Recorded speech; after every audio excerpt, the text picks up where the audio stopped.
Kebanyakan produk orang itu belum layak ekspor karena mereka belum cek 3 hal ini. Banyak orang terlalu fokus ke produk nih, padahal mereka belum tahu value perusahaan mereka seberapa. Karena ini semua bukan cuma tentang barangnya. Nah, 3 hal ini apa aja sih yang harus kita cek? Nah, 3 hal yang mau gue bahas di sini, teman-teman tuh harus menganggap bahwa perusahaan teman-teman tuh udah kayak perusahaan anak sendiri gitu, udah kayak anak sendiri, harus diurus gitu. Karena teman-teman harus mementingkan masalah standar kualitas. Kalau misalnya teman-teman punya anak, teman-teman pasti pengen kualitas anak teman-teman itu tumbuh dengan sifat karakter yang pastinya matang dan juga profesional dan juga ya pasti dewasa gitu ya. Jadi sama halnya dengan perusahaan, teman-teman harus menjaga perusahaan ini gimana caranya punya ukuran, punya warnanya atau finishingnya, semua itu sama persis sesuai dengan target teman-teman dan yang terbaik. Jadi punya standarnya dan dijaga dengan baik. Yang kedua adalah company value. Buyer itu nggak cuma ngelihat dari beli barang itu dari orang random, tapi harus mereka tuh cari partner yang bisa membuat gimana caranya gue punya feel sama si penjual ini, gue ngerasa klop, gue ngerasa nyaman, gue merasa aman sama si buyer ini. Dan kita juga sebagai seller, kita tuh bisa fokus ke market yang dituju sama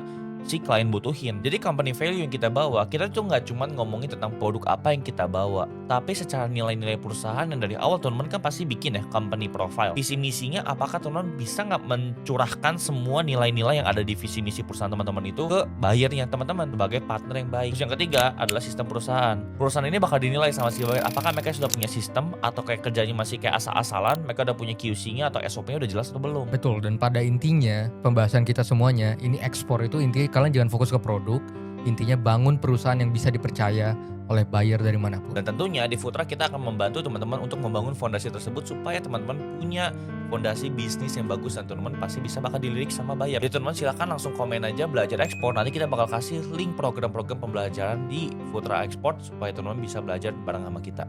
Oke, itu aja. See you and bye-bye.